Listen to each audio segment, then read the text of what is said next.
You know, deep in the deserts of Arabia, there's a story that was almost lost to time. It's about a civilization that didn't just survive the harshest landscapes, they mastered them.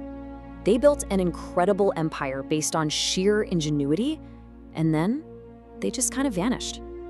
And listen, that's not just some fancy marketing line. Seriously, right in the heart of Saudi Arabia, there's this place called Al Ula, and it holds a story that's being called a gift to the world.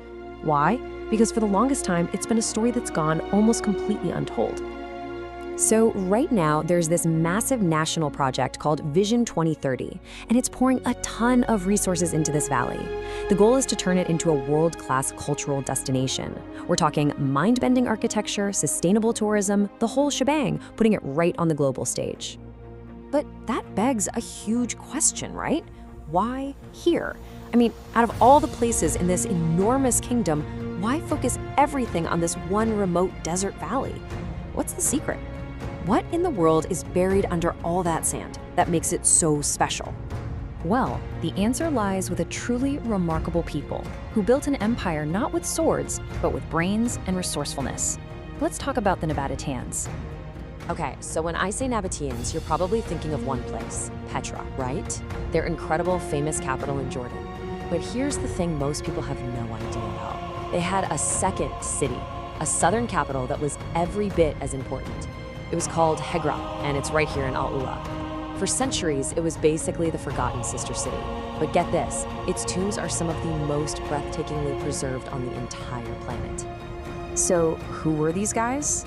Well, the Nabataeans started out as nomadic people, but they evolved into something else entirely. They became the ultimate desert survivors. They were master traders who controlled the insanely profitable incense routes, genius engineers who could literally pull water out of thin air, or at least find it where no one else could, and they were savvy diplomats who knew it was smarter to make a deal than to start a war. And this wasn't just some scrappy kingdom. No, the Nabataeans built a sophisticated, powerful civilization, all funded by their wits and their control over trade. I mean, the resume is just staggering. They basically controlled the ancient world's version of global shipping lanes. The script they developed became the direct ancestor of modern Arabic. Their water engineering in the desert was nothing short of miraculous. And here's a big one.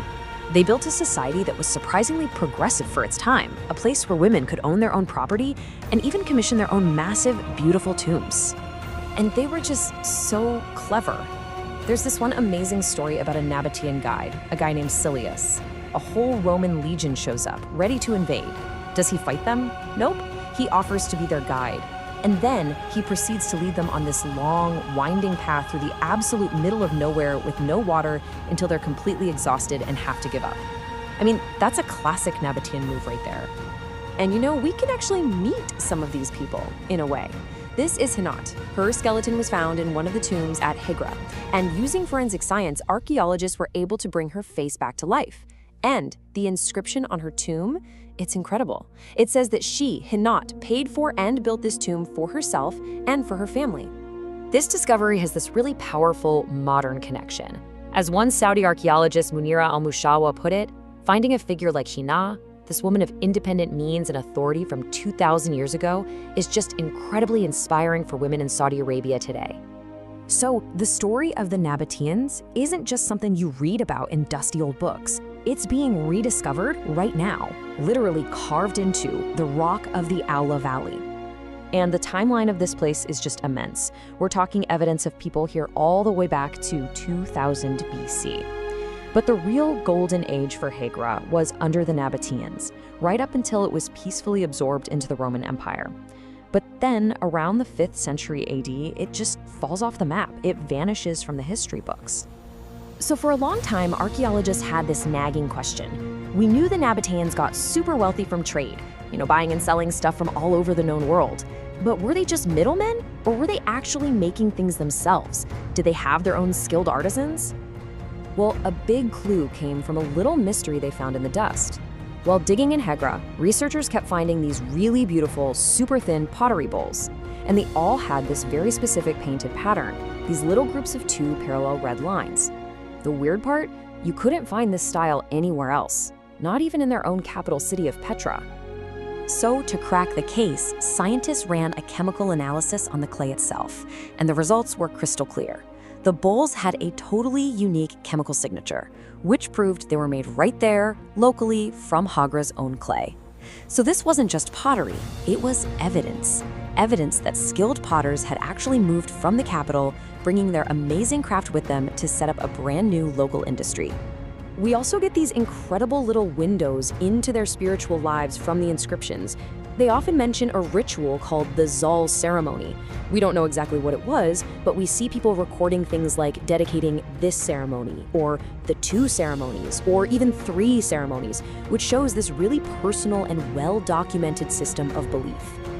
And Hegra was definitely not some closed-off society, not at all. Archaeologists have found tombs that were explicitly owned by a Temanite family, so people from the nearby oasis of Tema. This is hard proof that foreigners could move to Hegra, buy land, and become a totally integrated part of the city's lively, multicultural world. Okay, so this brings us to the biggest mystery of all. If they were so successful, so advanced, so clever, where did they go? So what did happen to the Nabataeans? It wasn't some sudden fiery collapse. It was more like a slow fade, a gradual disappearance from the pages of history. There are 2 main theories here. Theory number 1 is all about technology. The Romans perfected the triangular sail, which let their ships zigzag against the wind. All of a sudden, sea routes were way faster and cheaper than the old overland caravan routes, the very routes the Nabataeans controlled. Their whole economic engine just sputtered out. The second theory is geopolitical.